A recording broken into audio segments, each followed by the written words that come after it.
Beth. She really helps us a lot.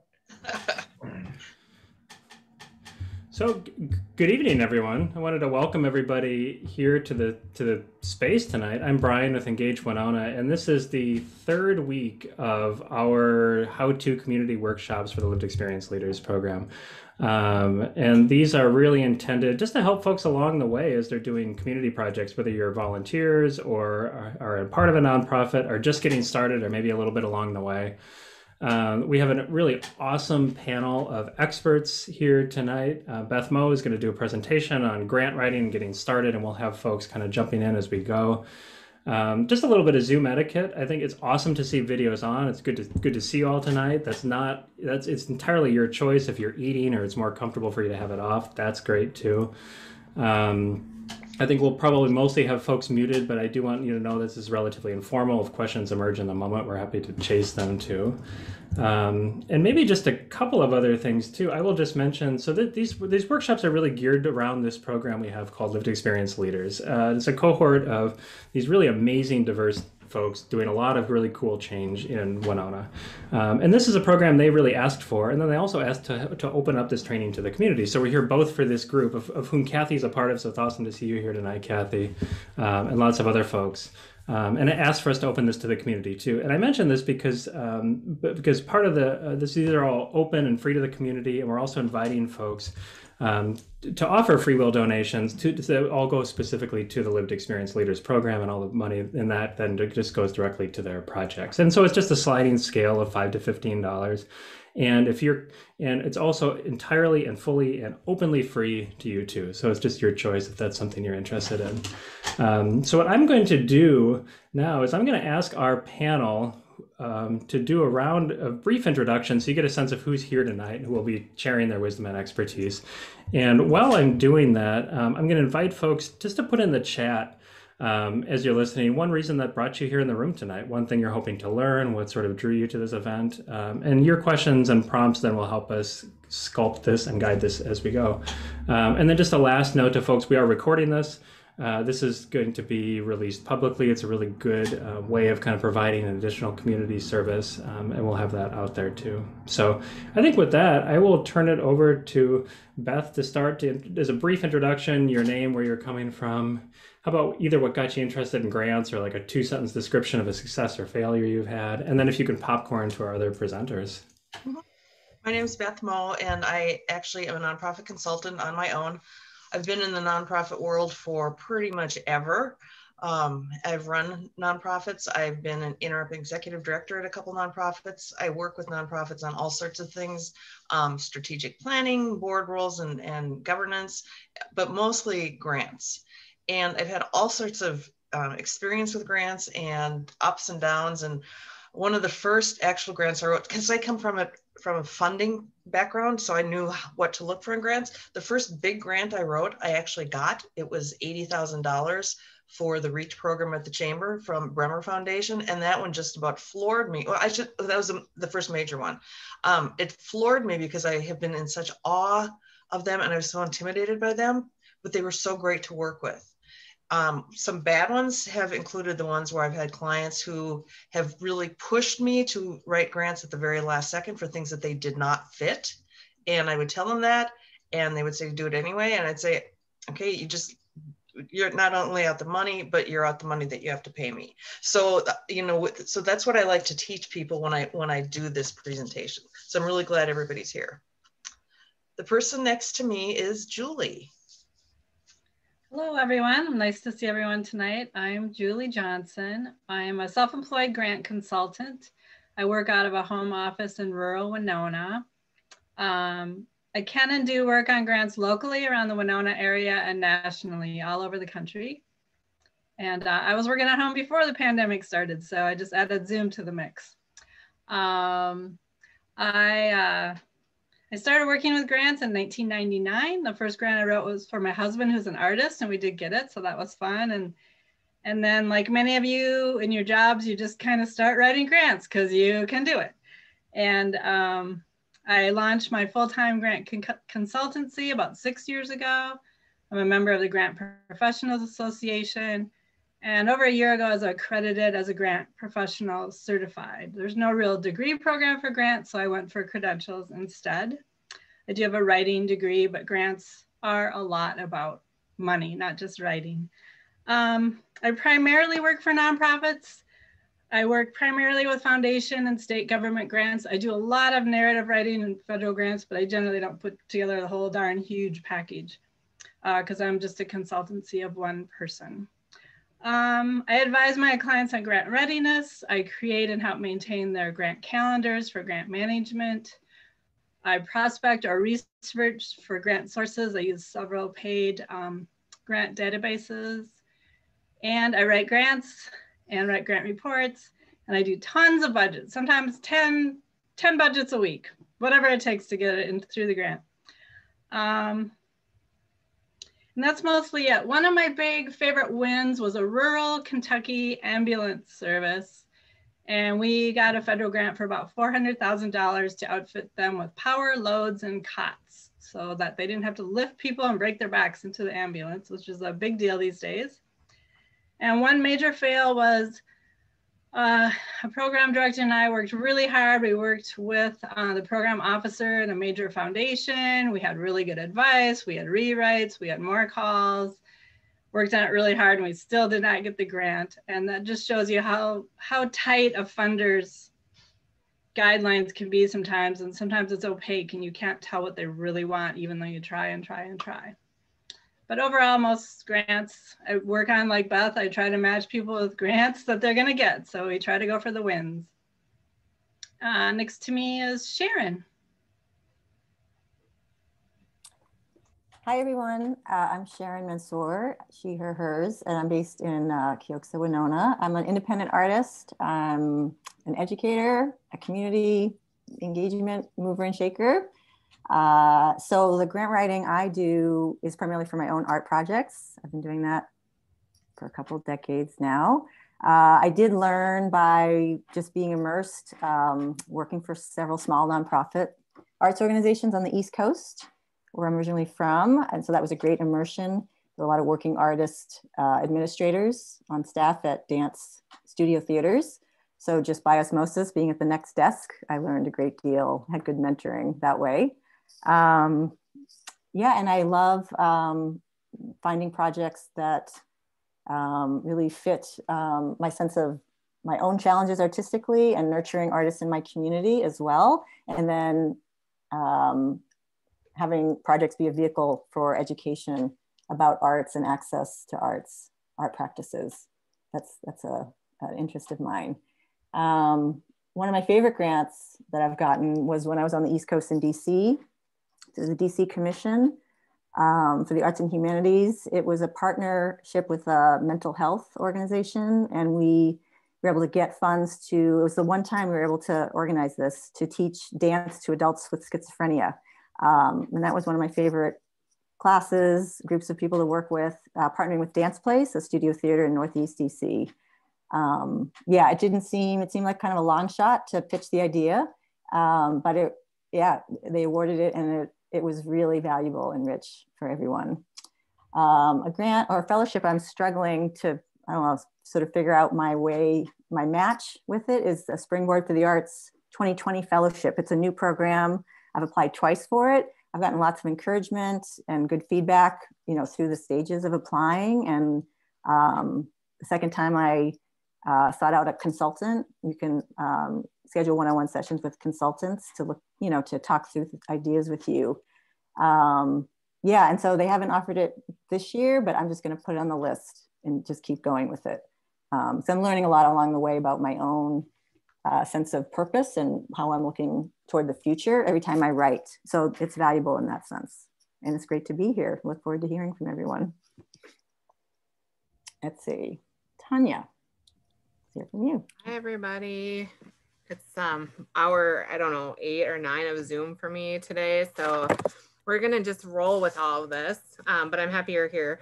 I have, like Beth, my start in grants came from basically being a grant funded position myself for about 10 years in a lot of nonprofit different nonprofit roles. So it was always essential for me to prove my worth and value through stories and numbers. And so that gave me my first kind of glimpse into not only the applying and the writing, but also being an active participant and making sure that the outcomes of those grants were met. So all of that has come into play. And then I've switched positions now, and I've been at Western Technical College for the last 8 years. And also starting there as a grant funded position in a technical college. So that was having grant writers who are paid in those roles was an experience I'd never had before. And so somewhat of a luxury to have people who did all of the background and the budget stuff.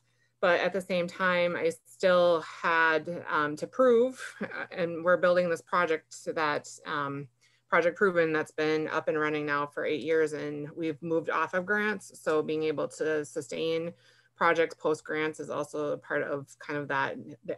Almost every grant we've ever applied for says, how are you going to sustain this post grant? So being able to answer to that as well and figure out how that works when the grant money is not coming. So that is kind of my background, and I totally had forgotten that you'd asked about positive and negative grant experiences, and I have a lot of both. I can say that my biggest positive was when we were with Project Proven, we were partnered with La Crosse County, and we still are very closely aligned with them in the work that we're doing. And I wrote for them a $650,000 grant for the Department of Justice for a reentry project. And I just remember as we were getting all of our information gathered, and I went to a manager at the county, and he said, we've applied for this before and we've never gotten it. And then we got it. So I was just like, bam, because we had established a lot of practices that got us to where we needed to be in order to receive that funding. And so that was an amazing win for the county and the participants that we were working for. Some heartbreaking, I've had a lot of heartbreaking things happen with grants. Stupid stuff too, like missing a deadline because we didn't have the proper login and it was coming down to the last minute and we could not get into where we needed to submit the last our documents. So that has happened, along with the fact that we've missed a document and they would not let us resubmit it. So the what not to do list, I have all of those as well. So that's some of my background and the good, the bad, and the ugly of grants. Oh, and Jamie. Yeah, hi, I'm Jamie Schwaba, and I am the managing director at the Minnesota Conservatory for the Arts. So I have been for a long time, because I've been in the arts and education and theater and directing and stuff for ever since I graduated my undergrad a long time ago.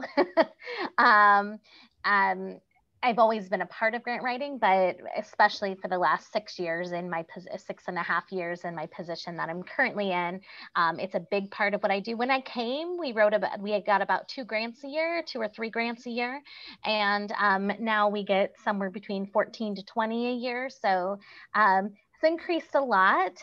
There has been lots of successes. There's been also some, like this past April was the first time that we finally got a grant from the Southeastern Minnesota Arts Council after applying for 3 times before that. So for some reason, that was one that we just couldn't quite get.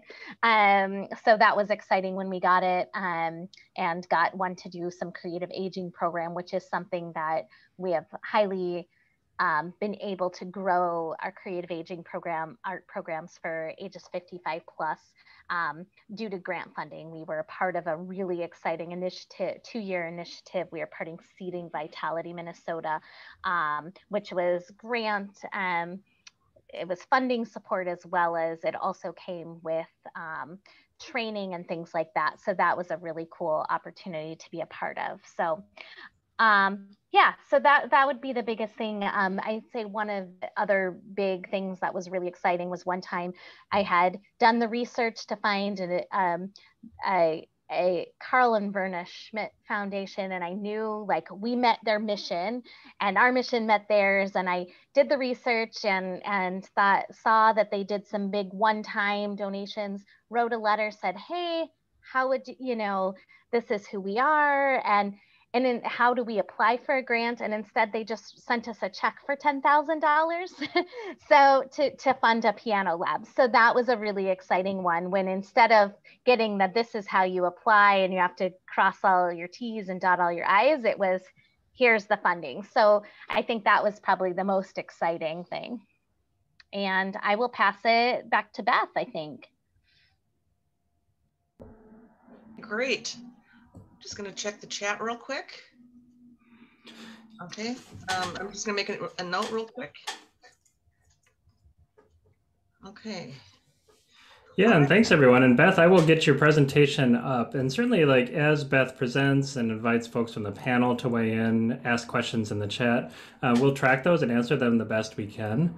Yep. And then also, I'm going to signpost this now, although you won't have the link until 7:30 when we close, is that we will be sharing a short checkout survey, and you'll be invited to share your contact info. And that's a really good way we can stay in touch. And we'll be able to share a lot of the resources that come out of this conversation. So Beth, here comes a slideshow. I'm hoping everybody can see that. I've been doing this for a year, but I still have this anxiety that you click display and nothing shows up, but I see nods, so we'll go with it. Looks good. And Beth, I'll just turn it over back to you. Sounds good. And Brian has access to everything that we're going to talk about tonight. So that's good. So you can always get it. So we are going to talk about how to find and write grants. So next slide. That was quick and easy. So we're going to talk about the common grant application. There's one in Minnesota, which could also apply to other states as far as the pieces that you need. Grant writing from a funder's perspective. We'll touch on types of grant funding. We'll just very briefly touch on terms used in grant applications. So that'll be part of the resource that Brian can share with you. We'll talk a little bit about logic models, which I think are super fun. Types of different types of partnerships, because that's always important. And then tips on finding funding. All right, next. So there are different types of grantors and foundations. There's corporate ones, corporate, so like Target, Wells Fargo, Walmart, and they often have two different types of grants. One is often specific to actually the location where they are, but then a lot of stores will have more site-specific grants for the different communities. They're often much smaller. Sometimes they're broad, sometimes they're really targeted. And that's one of the things we're going to talk about, is really doing your research on who funds what and where. United Ways are good sources if you become a partner organization of theirs. Family foundations, these are a little bit harder to find, but they're often fairly easy to work with, because often a family foundation, if it's in your community, you'll know some of the people involved with that. And so you already have relationships with them.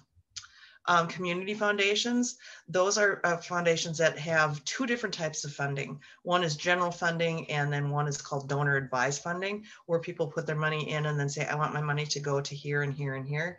We have a really very strong community foundation in Winona. Many of you have worked with them. Public foundations, these are a little bit different. I haven't worked with very many of those, but even Winona Area Public Schools Foundation has a foundation that they use internally to fund programs, and then government. And that can be anywhere from city to county to state to federal. We saw a lot of government funding this past year with the pandemic, and actually the whole entire grant world changed during the pandemic. I think mostly for the better, to be honest.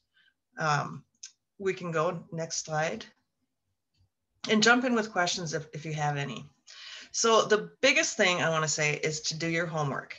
Research every place that you're sending it. Do not be scattershot. Don't just say, oh, I think this would be great. Look at it and see, would it actually be great? Do they fund you? Do they fund even your type of organization? Because some funders are very broad, some are very narrow. So just make sure that you do your homework. You look them up. You see who else they funded. You can look on their what's called a 990, which is the nonprofit tax form. You could look at guidestar.org, look them up. They will often show who they've given money to. This is specifically cool when you're working with family foundations. Make sure you meet the deadlines. We've talked about that because it's just rude to not meet the deadlines. They're there for a purpose. Sometimes there are obviously extenuating circumstances, but make sure that you're talking with your funder. Include everything that they ask for If you don't, they'll assume that you also run the program in not such a great manner. One of the things too I want to mention is try to have a relationship with funders, because it's just, you want it to be a relationship, not just a one-way street where they're giving you money. When you build up those relationships, it's so much easier for everybody. So you can call program officers at different organizations and say, hey, I've got a question for you. One in particular that I really like, I know a couple of you have worked with them, is Southeast Minnesota Arts Council. I've gotten to know their staff pretty well, and it's great because if I have a question, I just email them or I call them up and I say, can you just walk me through this? And they do, because we have a relationship. Ask all the questions that are answered. And so here's a cautionary tale. This was from years ago. There was a youth organization that was local. They wanted funding for a smoking cessation program for the teens in their program. Mayo, which is not the local health system, would provide the program, but they asked Winona Health to help fund this program through Mayo. That just did not go anywhere. So it's again, think of what the other organization needs as well as your own. All right, next. Brian. Thank you. Did it change for you, Beth? It did, thank you. Okay. How's that? So write for needs, not for the money. Don't say we need $10,000. Say we need this program, and this is why it's so goddamn important. We need to do this in order to serve our clients, and here's what it'll mean to them. It will cost this much money to do it, but this is what we're going to do. People have needs, organizations don't. So a couple examples. One, for a museum. Minnesota Marine Art Museum is a fantastic resource in the community. So for them, they have their standing exhibits, but they do 3 or 4 different exhibits a year. So a nice example would be several years ago, they did the photography of Jim Brandenburg, who was a Northern Minnesota photographer. And he did a thing for a season. And now he's done, I think, all 4, maybe just 2. But every day for all of fall, he took 1 photo a day. Instead of, like photographers do like a gazillion of them, he took 1. And they're beautiful. He published them in a book. He takes them around and, puts them on display. So Minnesota Art Museum had that display several years ago. So I'm sure that they asked for money to say, we'd love to have this because it'll show people a broader understanding of fall in Minnesota. And so it was really personal. It was very fantastic exhibit. Community health, ask for money for a program that will help a specific group of people learn how to do something specific. Again, that youth program that was asking for smoking cessation for their youth, that was a perfect example of something to ask for. Talk to them about how the program was developed and why it was developed. Don't just say, hey, we thought, you have some money, so we decided to ask for money and we'll come up with this program. No, figure out how programs are developed. Sometimes clients come with programs. Sometimes the community comes to you to develop programs. Sometimes your staff says, this is what we really need. And then you're going to want to tell the funder that. Okay, next. And developing attainable outcomes. It's not just enough to say if something does good. Yeah, we do good things. We're nice people. We do good things. It has to make a difference in someone's life. You need to be able to show that. And in a minute, we'll talk about the common grant application and how important the narrative or story is. As far as outcomes, pick something, anything, start to measure it, but make it attainable. Sometimes people get really nervous about outcomes like, oh my gosh, if we don't do every single thing that we said, the whole program is going to fall apart. And no, you can do anything. Even if you're working with students, if you start to track their attendance, just say, we would like our students to be at 87% attendance. They're currently at 78%. They don't have to get to that 87%. They can get to 84, 85, but you can show that by the work that you've done, you've moved the needle like that. Okay. Write a case for support that inspires. And again, we'll talk about that in a minute. And grants are generally not gifts. They're generally restricted to a specific use. That would be program funding. Sometimes there is program funding. Sometimes there is general operating support. Those grants aren't as easy to find. It's much harder because funders want to say, we really did, this specific thing. But again, it depends on your organization. So really, your organization best of all. Okay, next. Actually, you know what? I'm not, because we're limited on time, because we'll go through this in a minute. So Brian is going to provide the PDF of this. So people who are watching this can go through and look up these terms. But we'll go through really quickly the common grant application here in a minute. So we'll skip a couple slides, Brian.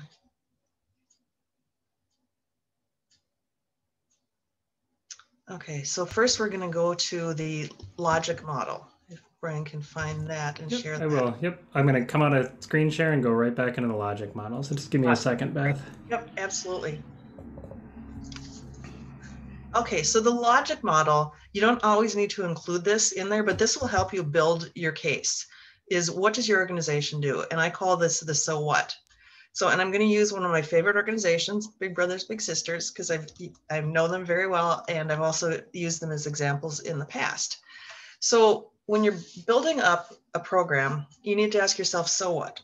So you can say, and Jeff, jump in if I'm wrong, but you can say, Big Brothers Big Sisters seeks out mentors for one-on-one relationships or mentoring relationships with young people. So what? Well, because if young people have a caring adult in their lives, their life is going to be better. So what? So that means that if they have somebody that can be with them, they're going to do better in school. They're going to do better in life. They're going to do better emotionally and socially. So what? Their research has shown that they're going to more likely to go to school post-secondary, to graduate from high school and go into post-secondary education. Okay, again, so what? Research again has shown that people who have complete higher education in general, whether it's a 2-year college, 4-year college or beyond, are more likely to become homeowners. And again, so what? And this is the final one. They are more likely to have stability. Their children are more likely to be stable. They're more likely to be higher earners. They're more likely to pay taxes. They're more likely to be part of the community. So we took about 5 different steps there to get to what does this really mean. At the very beginning, we're looking for mentors, and at the very end, we're looking for strong community and strong, healthy community. So when you're trying to work that and you're trying to address it, you start with your logic model. Again, this isn't required by very many funders these days, but it's a way for you, it's a tool in your toolkit to have strong grants.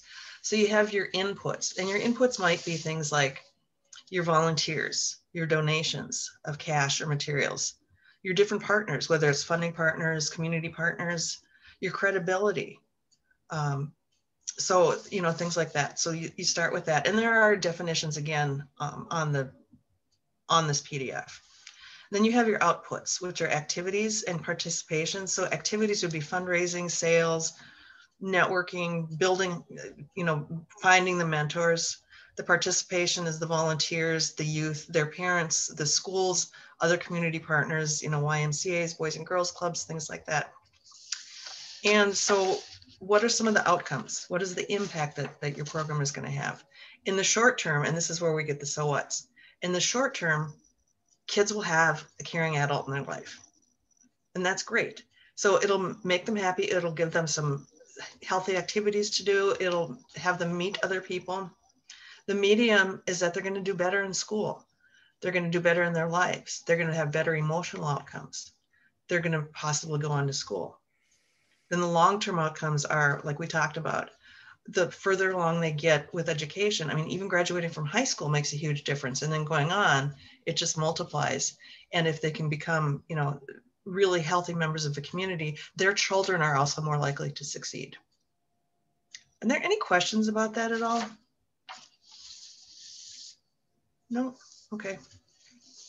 Well, let's go back then to the PowerPoint.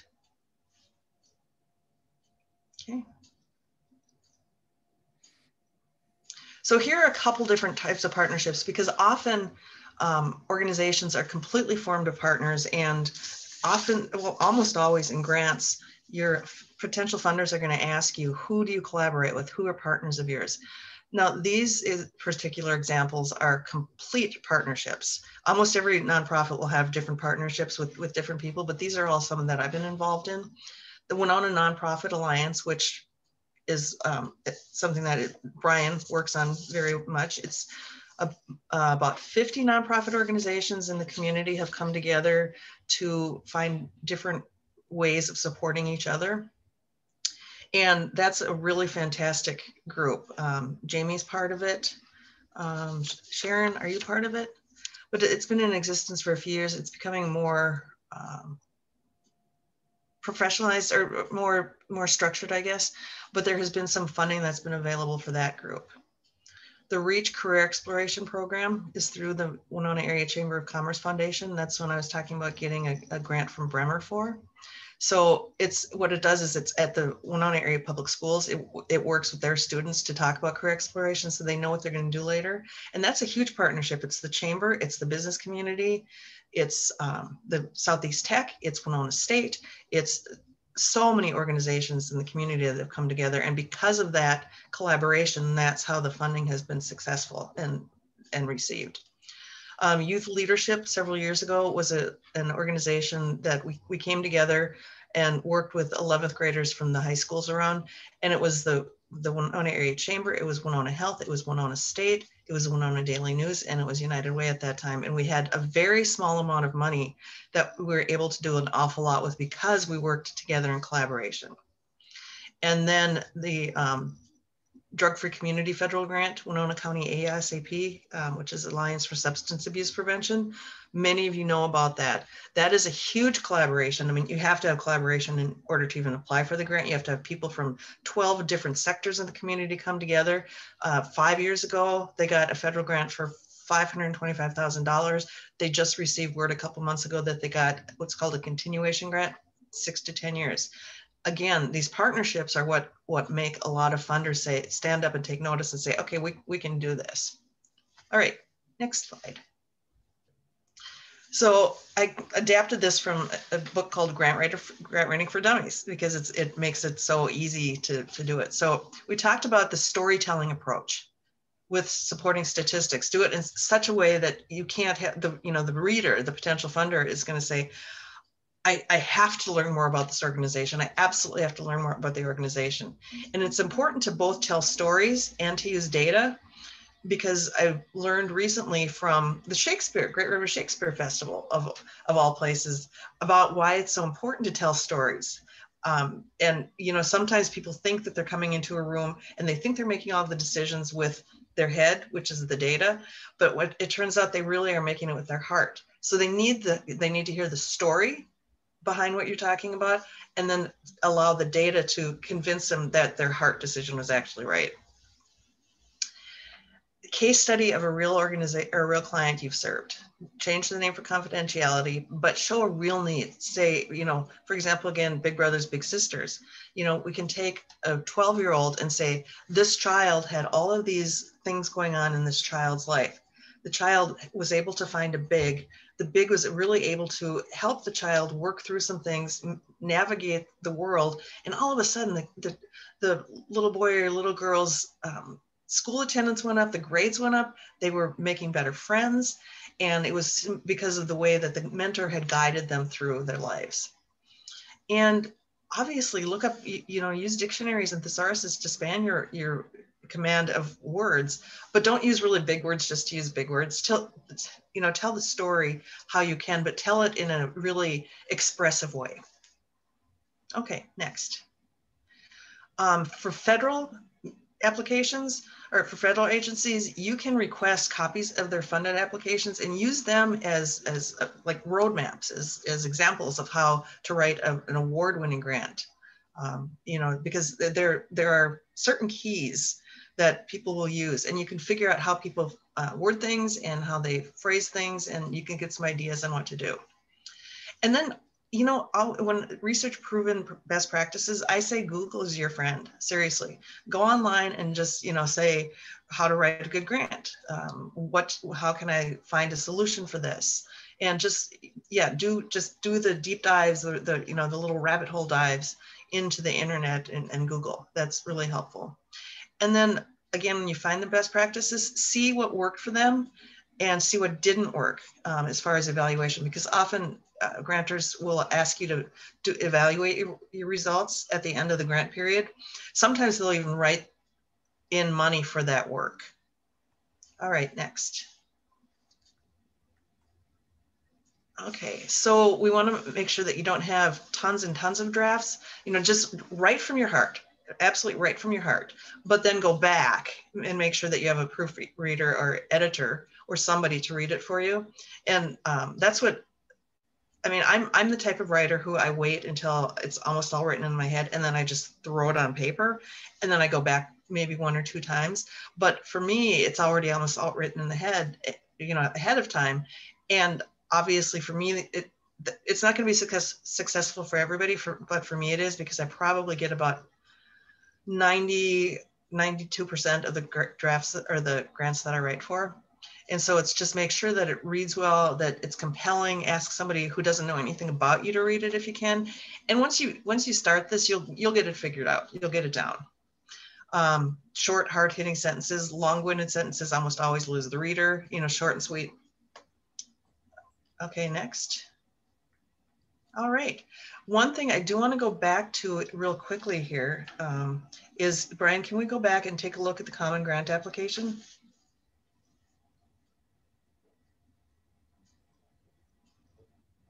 Thank you.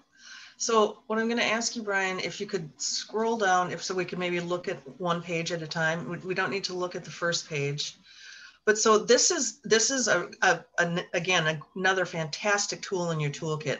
Fill this out, have this as your template, because a lot of grant organizations, particularly in Minnesota, will use this as their template.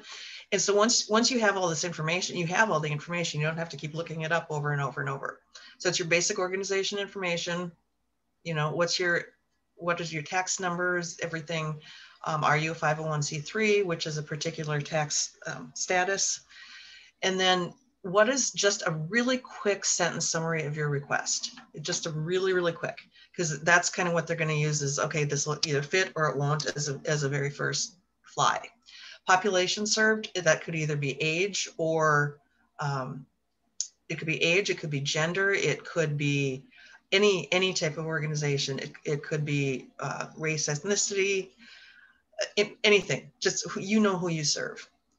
The geographic area served, again, do you serve just Winona? Do you serve Winona County? Do you serve Southeast Minnesota? Do you serve the state? And again, you'll know. What are you looking for funding for? And this again is where you need to do your research for the particular organization, because again, most will fund project or program support, some do general operating support, and that's golden. The dollar amount requested, what are you realistically asking for? How much will they fund? What is your overall organization budget? And what's your total project budget? And they need to know both of those so that they can see, is this project actually really the organization itself, or is this a tiny part of a large organization? And then you generally need for sure your top paid staff or board chair to sign off, and some require board approval. Okay, and then we move into the proposal narrative, which is the most important part. Like I told you, it's the storytelling piece. So what's again, for some organizational information though, you need, what's your organization's history? What are your mission and goals? Because that again tells the funder important things about who you are. What do you do? What do you do with other organizations working with similar missions? Do you duplicate services or do you work together? Because I know, again, I'm going to go back to one of my favorite organizations. There's a lot of misunderstanding in the general public and even in the nonprofit world of, Big Brothers Big Sisters, they do exactly the same thing as Boys and Girls Clubs. No, they don't. They collaborate, but they're different organizations. And then any other organizational information that your funder requires. Then you're going to talk about, what are you going to do with this money? What's it going to go for? What are the challenges you're facing? What are the needs that you're facing? What are your overall goals? What do you want to do? How are you going to meet these goals? What are some long-term funding strategies? And then just tell your story. Okay, then the next page. to evaluate. We talked about evaluation a little bit. That's where you're going to want to come up with your outcomes and your logic models. That's what it's going to say. What does this look like? What does success look like for us? What do we want to happen as a result of our activities? So we'll talk about, in the short term, this is what it'll look like. In the long term, this is what it'll look like. Who will be involved in evaluating this work? Is this something you have a consultant do? Is this something your client does, your staff, your board, or everybody? Do you, after something is done, do you have people fill out surveys, get feedback? So it's again, it's going to be up to each program and each organization. And then what will you do with those results? Will you change anything, or will you just have it as a life lesson? And then here's where I was talking about do everything that they ask for. And Brian, we can move down a tiny bit. So the proposal checklist. This is where you're going to want to make sure you have every single one of these items. All of these things, all the different, pieces of paper in the good old days, but now different attachments. And don't forget any of them. Then we'll go down to the budget real quick, and then we're almost done. So this is a really good way to look at the funding or the budgeting. Look at how much money you make. And here's one thing, a common frustration, especially from the people in your organization who actually do the finances. You can write to different organizations for different grants, that some will have different grant years, some will have different grant focuses. And so you're going to have to write budgets that will meet each of them while still staying within your own budget. And reporting, it is not, it's still, you're reporting the same amount of money that you're earning or taking in, but it's sometimes they just ask for different ways of reporting it. And again, generally, or I shouldn't say generally, often you can go to your funding source and say, how are you going to need this reported out? So, and this is pretty much easy to read. You can go back again and look at those definitions. All right, and then one more page. So this is the general organization budget, and then the project budget, because the project budget could be, 10% of a huge organization. So you want to be able to break that down, which you probably would want to do anyway for your own accounting purposes. So, and I think that might be it. Okay, that is it. So if we take a second and go back to the PowerPoint, are there any takeaways? And we can talk about this in several minutes when we have Q&As and the questions as well. And then my contact information is on there if you have questions for me. So that is what I have for you. And Brian asked me to stop about 6:45 or so, and it's actually 6:45. So thank you all for listening, and I hope there's some questions. Thanks, Beth, and just on time to the minute. That's really impressive. I'd love to pause for any questions in the chat, or you can unmute and ask questions. I do want to reinforce something Beth talked about, though, that Minnesota Common Grant application, because I think to a lot of first-time grant writers, that can look really intimidating and overwhelming at first. And it can be, and it can take a lot of time, and it can be some work.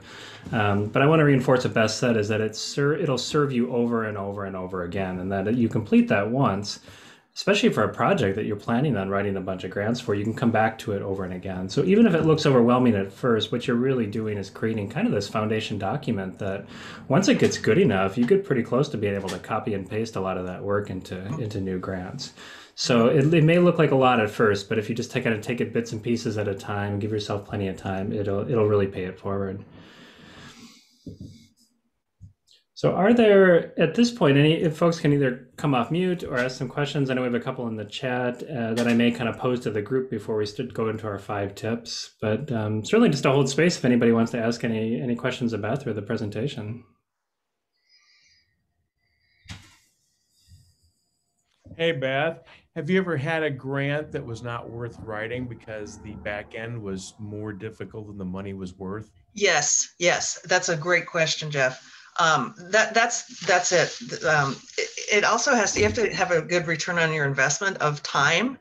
And don't get me wrong, sometimes when an organization will ask for, what percent or how much money do you spend on fundraising? make no mistake, grant writing is fundraising. It costs money. It costs staff time to write grants and to report on grants and to make sure that the grants are fulfilled. And sometimes it'll be a small grant and they want the world at the end of it. And it's like, that is not, you know, this $5,000 is not worth $6,200 of our organization's time.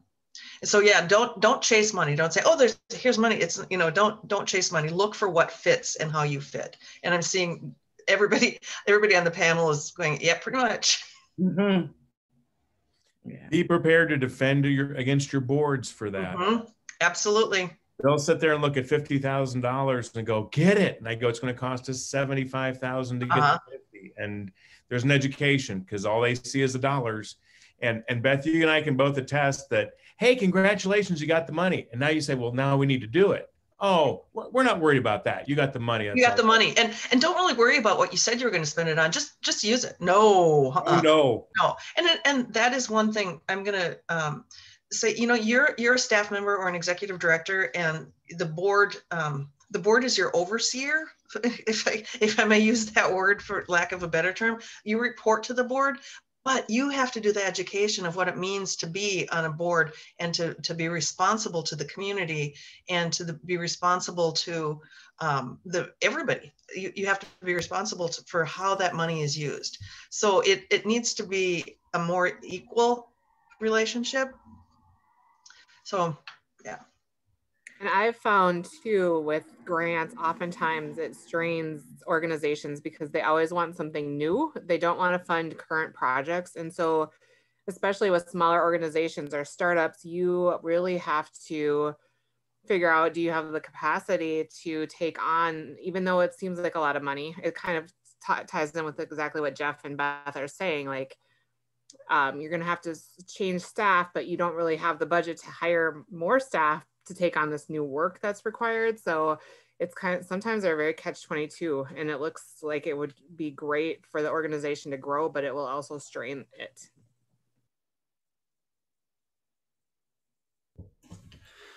And maybe this is a question for the full panel, Beth and all, really. There was a couple of specific questions in the chat when we started around how do you find grants? What do you use for grant sources? And so maybe we can talk about that. And I'm especially excited because I know we have grant writers on this panel who come from a kind of a wide variety of backgrounds and write for a wide variety of sources. So I think whoever wants to start that conversation, I think those would be some great resources to share. And as you share, I'll do my best to find some of those and link them in the chat.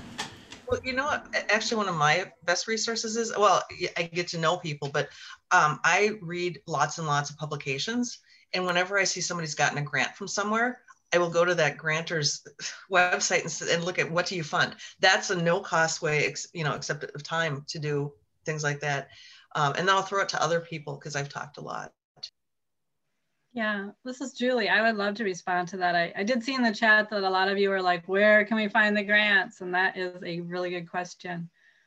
Now during the pandemic, through the library system, you can access for free one of the best and largest grant databases in the world, which is Foundation Directory Online.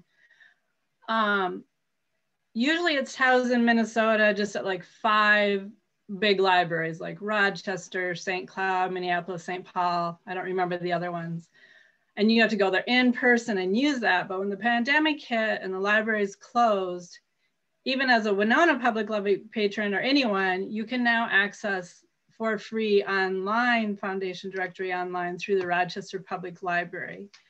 And the reference librarians in Winona will help you do that. I'm not going to direct you through how to do that because I actually pay for that every month so I can use it all the time. But, just Sam or the other reference librarian at the library can help you get free access to Foundation Directory Online through the Rochester Public Library. And I highly recommend that you do that. It's a huge database. You need to go in there kind of knowing your organization, what are your potential projects that you'd like to fund? Do you have capital expenses you like to fund, like a building or a van, equipment, tech? So you can go into Foundation Directory Online, you can search by subject, you can search by geographic area, or you can get down as low as like the city of Winona or the county of Winona or the state of Minnesota. And geographic's huge because us living in a rural area, there really aren't that many funders that fund here as they do in metro areas where there's a lot more people needing funds, but there's a lot more funders as well. So I highly recommend that everyone just get on that now. I mean, I can go on and do a bunch of research for an organization that can last them a good part of 5 years. So if you can access that free resource now, you can do your organization a lot of good, or yourself if you're an artist trying to find grants too. There are some grants in there for individuals as well. Another Minnesota resource is through the Minnesota Council of Nonprofits. They do publish a paper book every year. I think they did a PDF version or something of it this year.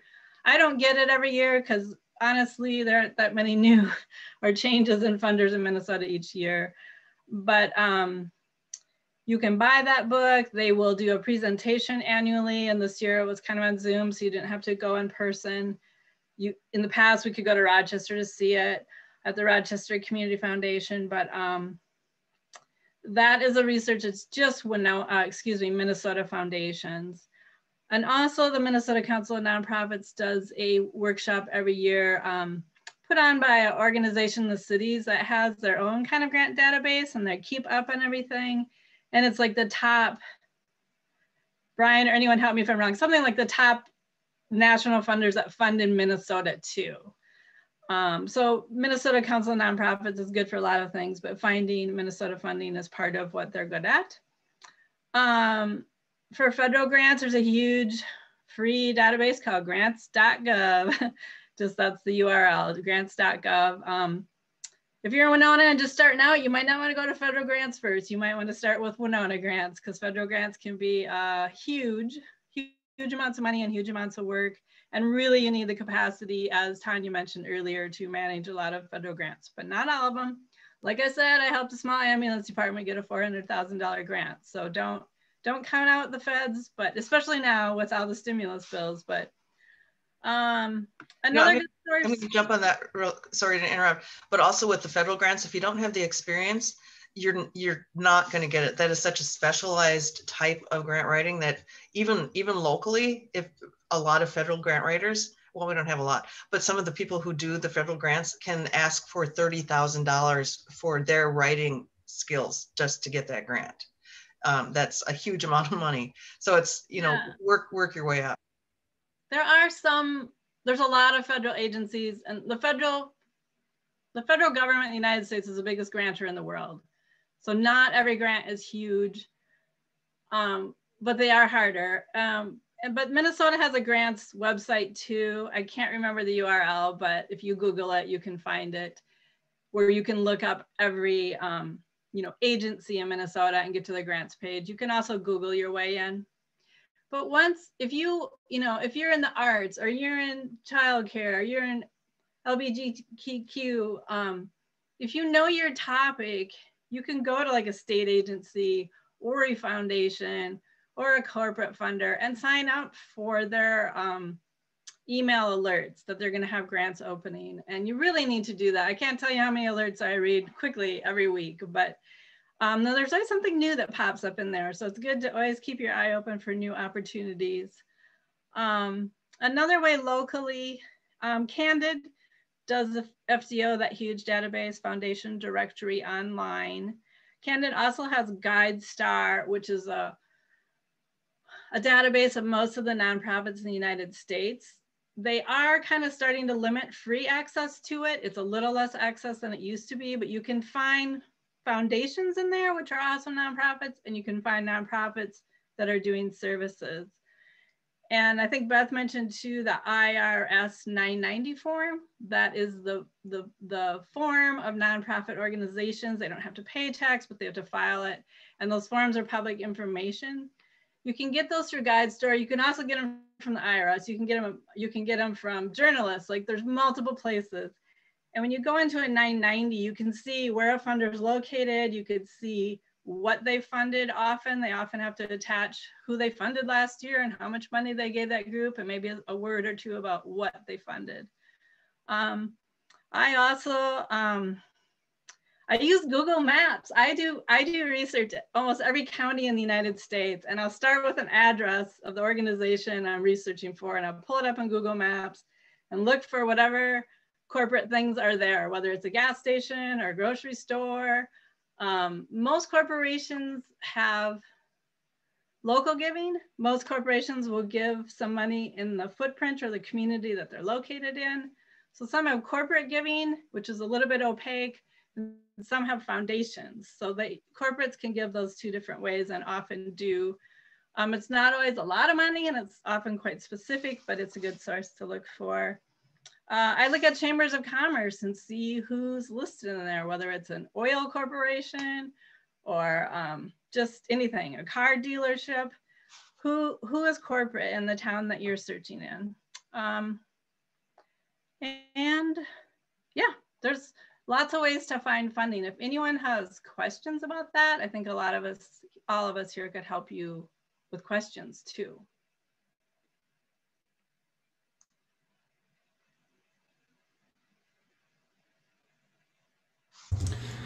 Thanks, Julie. That was a huge amount of resources. I tried to keep up as best as possible. So folks, you can, congratulate yourself. It's the opposite, apologizing. Well, if you missed it, I'll let you know so you can get the URL later. I'll send it to you. Yeah, and I tried to keep up as much as possible. I shared URLs in the chat. And I think for folks participating or who may be watching this later on, we are collecting all of these links and resources, and they'll all be shared on the website page on Engage Winona's website for these workshops. And I'll share that at the conclusion of this workshop. Sharon and Jamie, anything to add on the topic of researching and looking for grants? I would just say, I mean, I think that I think Julie really covered most of the things, and Beth talked about the 990s. I think that's a huge thing, especially when you can't get that, you know, when you aren't able to get the Foundation Center online. I've also gone to the Rochester Public Library during non-COVID times, and the research, like the librarian there will talk you through things too. If you have, they have a little handout, little folder that they give you that also kind of gives you some instruction on how to use the database as well. But that's a fabulous resource. The one thing I was going to say, the one thing that I do sometimes is kind of do the reverse engineering, and it was kind of alluded to, but kind of looking at the organizations, like something that might be doing something similar to you and saying, hey, they're being funded by this funder, like, and then going and saying, and then that's when I go look up their 990s and find out how much they were given and what they were given money for. So kind of looking at similar organizations or organizations that might do something different but serve the same population. You know, if you're working with, you know, individuals with disabilities, what's another organization that works with people with disabilities, and who's funding them, you know, so you can find both the local and the national funders that way. That's what Julie, I have a question for you. The foundation directory online, once upon a time, so this is a history, because I had tried to tap into that through Winona State. Did they used to have access and then they don't anymore? If they did, it was a really long time ago, okay. Unless they currently do, but like say 5 years ago, I talked to everyone I could think of and nobody at Winona State could tell me they had it. I've been advocating with Lee with the city arts for the city to get it at the public library, or the city to just pay, you know, add that to the library funding so we could have it at Winona Public Library. You know, anytime you can advocate with someone with the city that, or the county of Winona that helps fund the Winona Public Library, you know, adding foundation directory online professional would be an incredible resource for nonprofits in Winona.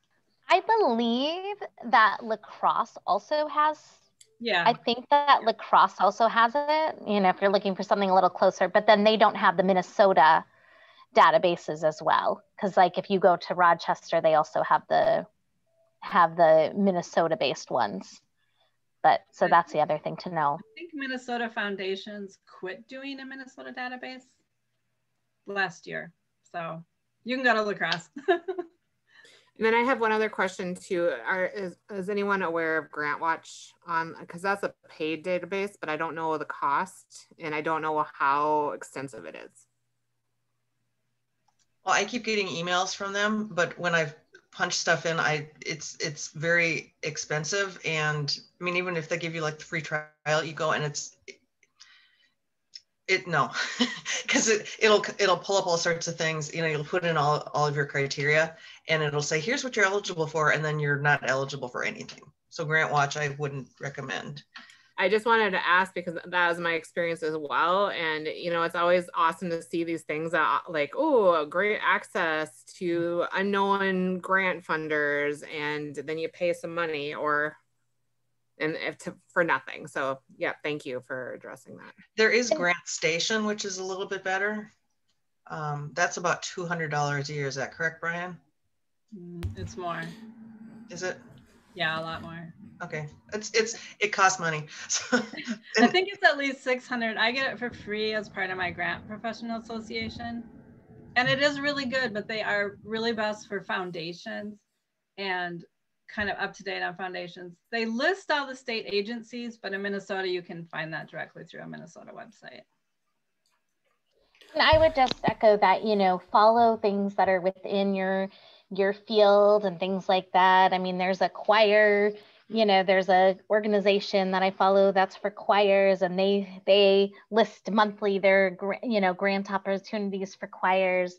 The River Arts Alliance, if you are a member of that or you get the newsletter, they are good at listing things for, you know, arts opportunities that come up, different grant opportunities. So just really following, it means more emails, but you know, if you're willing just to kind of skim through things, they're you know, you will get those updates.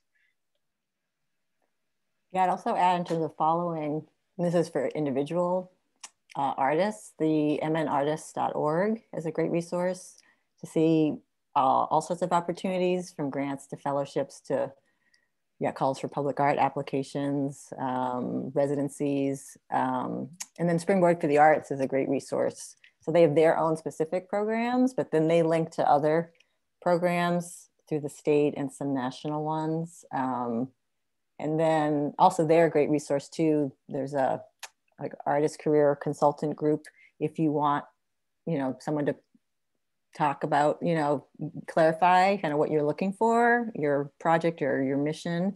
There's certain artists in that group that can help you hone in terms of preparing your materials or getting your mission clear and even connecting to other resources. So they've been, you know, a fantastic place that I go to frequently. Well, Beth, I wanted to, I'm sorry. Oh, you're good. Beth, I wanted to thank you because the application, the Common Grant application that you shared, I think is an awesome tool for people that don't know what they're doing. I just launched, and I'm launching a nonprofit called Let's Erase the Stigma, and Engage Winona is actually my fiscal agent. Good. And I would use that personally to practice. Mm-hmm. Until I got it. So I really want to thank you for sharing that, because as I came to this today and as I listened, I'm like, oh, I'm way out of my league. But when you share that, I can relate to all of that. You can do that. It's like I said, it's a tool for you to work on, and it helps you gather everything in one place and get started. Yes. And like you said, you can practice. You can practice. Yes, I appreciate that. Thank you. Mm-hmm. And always save. I personally, when I'm writing a grant, I like to use Google Docs while I'm doing it instead of typing it right into the thing, because then I can edit it and all of that stuff there, and I don't risk, you know, walking away from the computer and losing things. Done that, then they're done that, and I see lots of other head shaking. But the other thing too is then you always have it really easily accessible when you're like, oh, I've written a thing about what we do, and I can just, you know, or I have something that explains that project or the testimonial already written. Boom. Okay. Oh, it needs to be this many characters, and I can edit it down or add more. But, you know, the more grants that you write, the easier it becomes. You know, I'm going to jump in on what Jamie just said too. It used to be that you would write your grants, you would print them out, you would mail them in. Then it was, you would write your grants, you would attach them to emails, you would email it. Now, just in the past several years, many grant makers have gone to online grant submission forms. There's a couple, I noticed that there's a couple that most of them use. Some of them have their own. Yes, most definitely do your stuff in a Word document or a Google document so that you have it and stuff. And the other thing is, this is the nemesis of those of us who've been doing it, character counts. Tell your outcomes, measure your, figure out what you're going to measure, talk about your outcomes, be specific and clear in 250 characters, including punctuation marks and spaces. Mm-hmm. Yeah, that's so, and what you do when you're in a Word document, you can edit it down to, and I pride myself on coming within like 1 character or 0 characters of the limit every single time. And that actually was the other worst grant experience I ever had a couple of years ago. And this was my own fault, but my mom had some very serious surgery and I was sitting with her at Mayo and it was really scary and I was working on it and this and that. And it turned out they wanted 3,500 characters. And if you know me, you know I have a lot of words, even in writing. I wrote 3,500 words. Oops. I've done that. So that's one thing that you want to really watch for on the online submission forms. Some of them will say you're over the limit. Some of them just will cut you off. So you really want to make sure that you watch that. That's good. Me and Brian just went through that. So yeah, and I appreciate that about Word. You can keep track of everything. Yeah, again, my very favorite is be really specific in how you're going to measure this in 250 characters. That's like this many words. I mean, seriously. I agree. It makes you, to me, it's like something that you had wrote, be very specific with what you have to say because people don't want to just be reading. Another lesson that I've learned that you also shared is write for needs and not money. That was how I was groomed before I even started this process, was to write for the needs and not money. So yeah, thank you. Because it looks like we do have a few minutes, this is great. I'm going to tell a story that I was trying to keep my part so succinct, but the story that I tell when I talk about, tell your story and what is the difference that this makes. I had been hearing, and this is becoming more common in the healthcare industry, where they talk about pulling in art as a healing thing. And I learned that firsthand a few years ago when I was at Mayo with both of my parents for way too often for a couple of years. And there was one day, it was winter, and honestly, if you want to cure a drought, have me drive to Mayo in the wintertime or in July, and you will have a storm. I can guarantee it. And I can also guarantee that I am the last car, I am the first car that is not able to get into the parking lot that is closest. So then I have to drive to another parking ramp. And, and it's just, and I was not in the mood to be there. I'd been there way too many times. I was absolutely not. I just didn't want to be there. I was grateful to be with my parents, but I had just had it with life. And I was like, oh, I got to get myself in a better frame of mind before I storm into the appointment room with either of my parents. And I took a deep breath and I walked into the Gonda building in Mayo. And I don't know if you've ever been there, but they have this beautiful, beautiful glass. What is it? Thank you. The Chipuli glass. And it's hanging there and it's so beautiful. And I mean, it's literally, I'm looking up, like I looked up at that and I was able to take a deep breath. And then somebody was playing the grand piano in that big lobby. And I was able to take another breath. And no, see, now this makes me emotional every time I tell the story, because then I understood. And that's what you want to do. You want to tell people stories about those moments in your own organization. So, yeah. So thank you for letting me be emotional, because I am. In 350 characters. Exactly. Yeah, and without hand motions. Yeah, that's really nice, and thanks for sharing that, Beth. I'm wondering, we have a good amount of time. We have about 20 minutes left here, and what I'd like to do before our panel came tonight, I invited them to put together, just from their own experience, some top 5 tips for grant writing. And so maybe what I'd like to do is just kind of do a roundtable and have you each share those. We've also collected those in a document we'll share out after the presentation.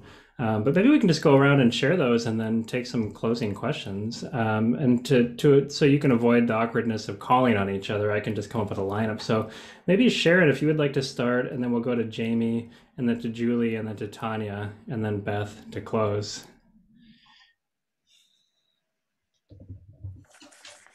Sure. Hi. Top 5 tips. I know, I wanted to put more. What I came up with was, a lot was already echoed through Beth. I mean, the researching is really key.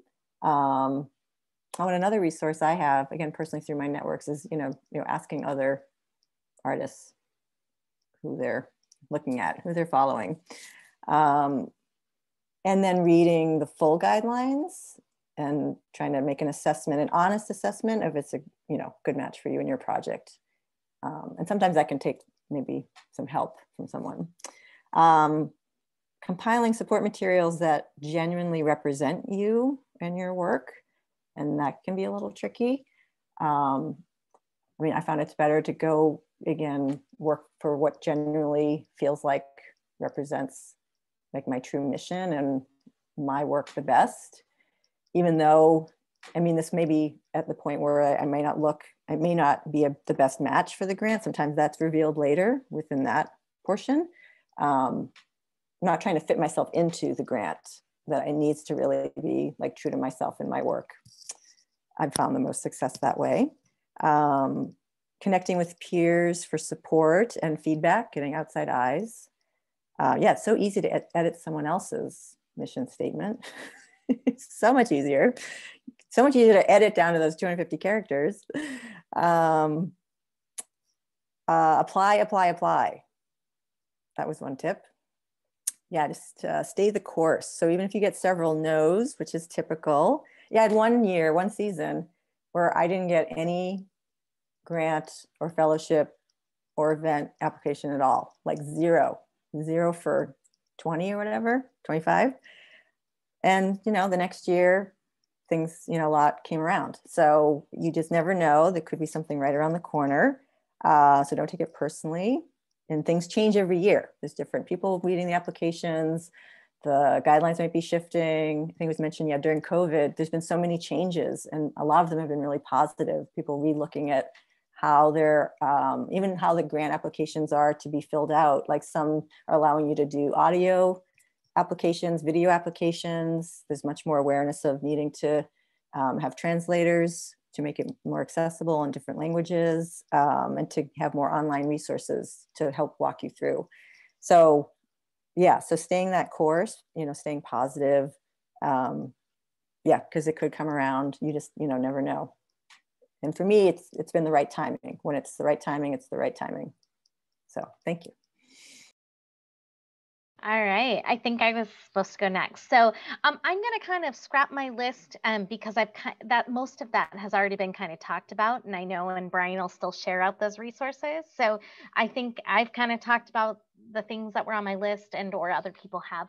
So I'm just going to add 2 other bits that were not on the list. And one of those is if you have the opportunity to be on a panel for grants, it is phenomenal experience. I don't know what it's like in other areas, but in the arts, the Minnesota State Arts Board, as well as the Southeastern Minnesota Arts Council, you can have opportunities to be on those. Or if you're on the Fine Arts Commission, I know they review the grants that they're giving. So if you're involved in some kind of an organization on a board that is reviewing grants, or if you can volunteer to be on like the State Arts Board panel, that is fabulous. You get to read other people's grants. You get to hear how people talk about it. Or the other option is some things like the State Arts Board and like the Southeastern Minnesota Arts, both of those have opportunities to come and listen to people discuss your grants. And right now that's done virtually, but really worthwhile, or I've gotten the recordings. I have also, they required you to go up there, but like I had, like when I couldn't get that CMAC, the Southeastern Minnesota Arts Council grant, I went and I said, can I look at, and I gave a list of the grants that had been funded that were maybe similar organizations in the area, and said, can I look at these? And they copy them, you go and you look at them and things like that. So much better. It's so nice to be able to see what are people, and sometimes it just matters the year. It's the year that you, like 1 year we had a higher score than others that got funded in another session. So sometimes it's just, you know, everything scored and there just was more people applying that had higher scores. It doesn't mean that you necessarily did a bad job. It just that there was so many others that had even a higher score.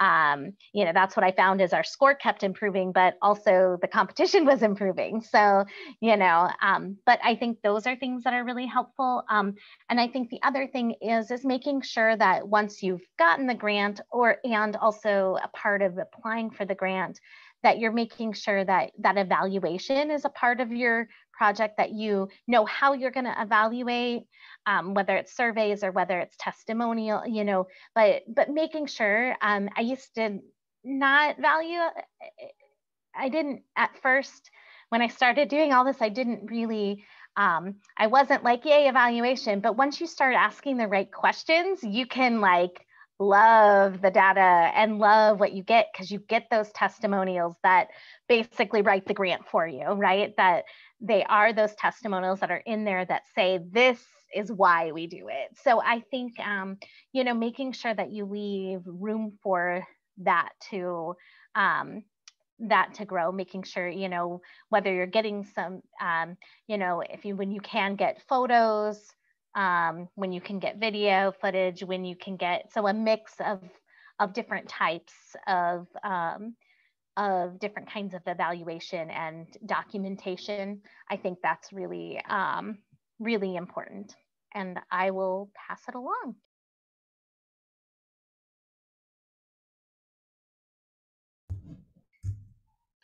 Thanks, Jamie. I forgot my list, but I think it's Julie next. Julie, Tonya, and then back to Beth to close. Okay, it's Julie. I'm going to scrap a little bit of my list too, because we've covered some of them. But we were talking about these days the electronic applications for grants. And a lot of them have a finite cutoff. If it's 4 p.m. on Friday, it's 4 p.m. on Friday. It's automatic. So I highly advise, if it's due Friday, go ahead and apply Wednesday or earlier. I will absolutely guarantee you, if something can go wrong on Friday, it does. The power goes out, the Wi-Fi goes out, the computer crashes, the kid spills water in the computer, you're sick, someone's on vacation. File early and then you can just relax. I can't tell you how many day ofs have just been horrible. And also, if you're not funded for a grant, this isn't always possible. But if you can follow up, if there's a program officer or someone you can email and call and just say, you know, do you have any feedback on why it was a no, you know, for this grant that would help our next application?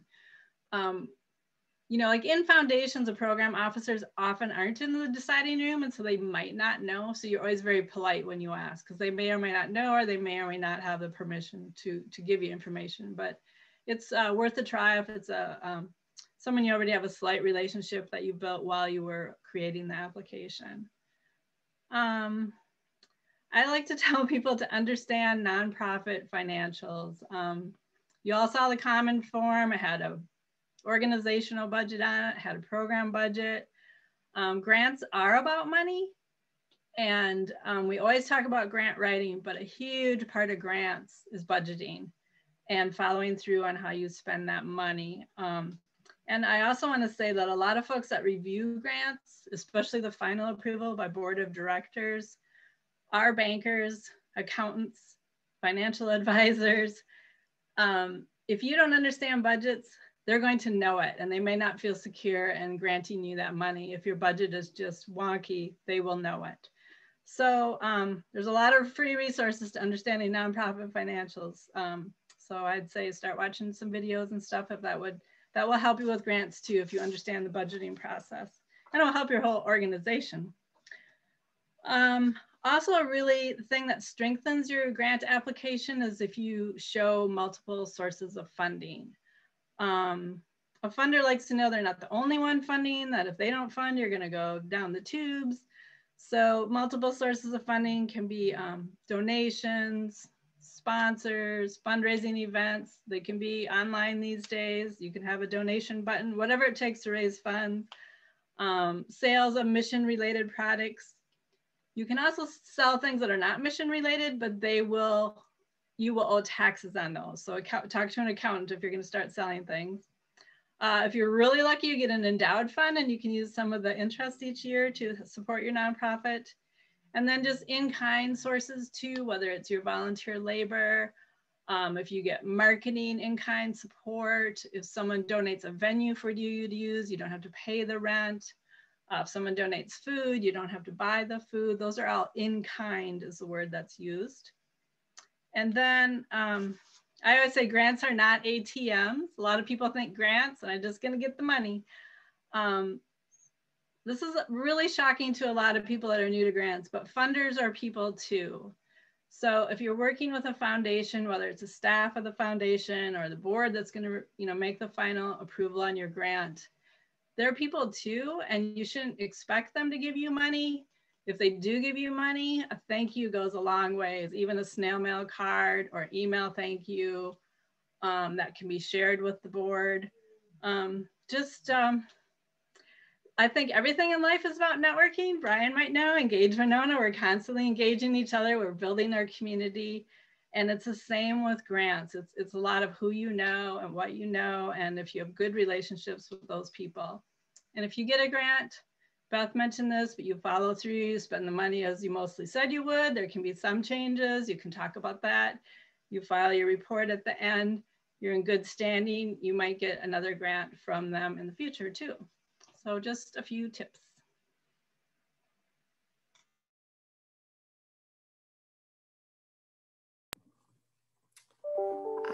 So I think a lot of my stuff has been covered as well. Maybe just slightly different. We've talked a lot about contacting the funders. If there's any questions that you need clarification on, don't just guess. Call them, ask them, engage them. Even questions about your project. Is this a fundable project? Making sure that you're not wasting your time or their time. I think having those conversations up front is super valuable. And plus they may say, well, not this one, but we know of this other one coming down the road, and hold up and apply for that instead. So they want to give their money away. So just knowing that and having those conversations and being open with them is a good thing to do. So we're not really talking much about federal grants, and I just laughed, Beth, when you were talking about people getting paid 30 grand. I'm like, I missed my boat, because I am not a detail oriented person, but when you were looking at the Minnesota Common grant, just as an example, there's lots of I's and T's and that you have to dot and cross. And so knowing that I will miss every detail, I read through. So just as an example with federal grants, 30 pages for the RFP, and underlining and making sure that every single question is answered, knowing that you get 20 pages, it's very, very difficult and challenging, and you can't miss anything. That's very extensive, but even with the Minnesota Common one, just having a spreadsheet to make sure that you aren't missing information. If there's blanks that you need or signatures that need to be obtained for whatever reason, keeping that checklist running so you stay organized, so you don't miss things by accident, because they will look for reasons to throw out, especially if they're getting inundated with requests. So I know for personal experience, that's a good way of organizing for me. And then the other thing too, I think that's really, really important is the audience. I typically, I write how I think, and I assume that people know what I'm talking about, and they don't. So making sure that you are writing to an audience that has no idea what your organization is or what your project is, so that it's very clear and concise, and they know exactly what it is that you're asking to fund. And that's where the editing comes in, and having that second set of eyes. But there's another reason for that as well. It's not just your grammar and making sure you're not missing periods and all that stuff that can get easily missed, or words, but also clarity in fully understanding what the project is. And along with that, making sure that if there are in your grants, if they are asking for outcomes, making sure that they're measurable and manageable, so that you're not just promising the moon and the stars to get the money, but making sure that you can absolutely carry out what you're promising to do, because it's tempting to make things sound good on paper, but if you can't accomplish that at the end, and Julie, you just said that those reports are due at the end and they want to know what you did, and if you didn't accomplish it, you're probably not going to be fundable in the future. So you want to make sure those doors stay open for you down the road. So I think, oh, and technical writing skills are such a huge thing. Like, you maybe want to get creative and do some impressive writing. And Beth had talked about language and using big words. That's not impressive, but technical writing skills and just getting on paper exactly what it is that you want to do in the clearest, shortest way is going to be your best bet. So I think that's what I got. Well, I guess I'll finish it out. You guys all brought up excellent points, absolutely excellent points. And yeah, I have one more resource for everybody, Brian. It's the free management library, managementhelp.org. And that has everything you could possibly need to know about how to run a nonprofit, how to set up, how to set up your policies and procedures and this and that. And there's a little bit of help with grants there. So that's an excellent resource for you as you're starting your work or continuing your work.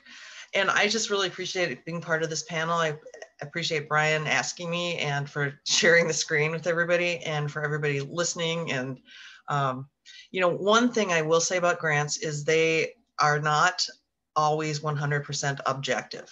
Like we were talking about with the arts ones, there's subjectivity built into all of them for a variety of reasons. One is because people are making the decisions. And, sometimes you might write the best grant ever and you still won't get it funded.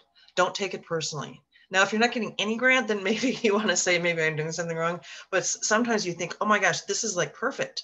And it comes back and it's very disappointing. Be prepared for that. But then on the other hand, be prepared to be like, yay, this is so exciting. And who was it? Julie, you said that funders are people too.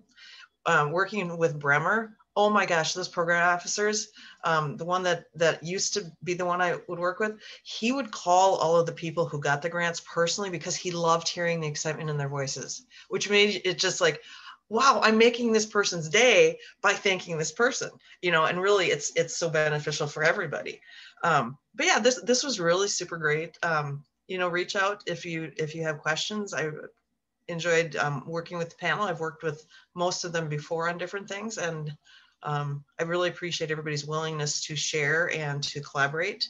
And I think that's one good thing that we do in a community right now. The pandemic has shown some good things. It's been a lot more collaboration than I've seen in a really, really long time.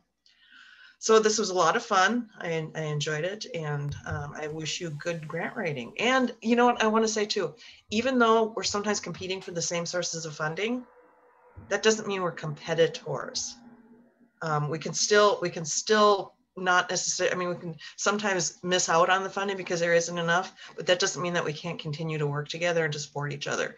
And I think we do a pretty good job of that in this community, in the nonprofit world. Beth, I was going to add that too, and I know we're coming up on time, but that is one source that I was looking towards. So there is a finite amount of money, that is true, but if there are other organizations in the region, particularly, who are doing similar work, I have not hesitated to reach out to find out how they got their funding and not just waiting to maybe read the article, which Beth, I've also done that as well. Like anytime something pops up, oh, let's go find out what that is about. But calling other agencies who are doing similar work kind of outside of our area, most of the time they're likely to share. Mm-hmm. Well, and also seeing if there is a way, like if someone's doing something that would be complementary, like, hey, can we work together on that? You know, that's the other thing. Mm-hmm. Yeah, funders love collaboration. Hopefully we're also, right? And because we are part of the same community, so that when we can make it a better community and better place to live, that the more money that we have coming into, you know, our area, the better it is. That's a perfect frame to head on the evening for. So thanks for that, Beth. And I'm just so deeply appreciative of all of the wisdom and the time and the expertise and energy of everyone on the panel. I think that's that you're right. Everybody is in collaboration, competing for the same, but not competitors. And thank you for all of your willingness to be here, Sharon and Julie and Jamie and Tonya and Beth. I really appreciate it. I know we're on Zoom, but you know you can hear the silent applause. Wait, you can hear mine. I'll give you applause. You can hear, and there's a lot of thank yous in the chat. So as we're closing tonight, I just want to mention a few things in the chat. Again, I mentioned a sliding scale of free will donations. Any folks who are feeling freely able to give, and all of that just goes directly to our Lived Experience Leaders program and to the cool projects that they're leading. I shared the link to the project page for these community workshops. Some of these resources are there now. The rest will be there. I would say give it about 24 hours before you visit. That's where you'll find the video. You'll find everything that was linked in the chat tonight, so you don't have to worry about it. If you're frantically copying and pasting things, you don't have to worry about it. Same thing with the PDF of the presentation that was shared. That will be there too. And I think I know a lot of this stuff gets shared and then we close a room and then we forget what was in there. You will always find them in two places. So if you go to engagewinona.org on our website, and then also Engage Winona on our Facebook page. So those will be the portals to get you back to finding all these resources, and reach out anytime. So thank you everybody for being here, and please stay in touch. We have 5 of these coming up on a lot of different topics, and we have the events on our Facebook page. And just really appreciate all of the energy and the experience and the wisdom shared here tonight. So thanks everybody, and enjoy the evening. Thank you, Bye, everyone. Good night. Night. Good night. Thank you. Thank you. Good luck.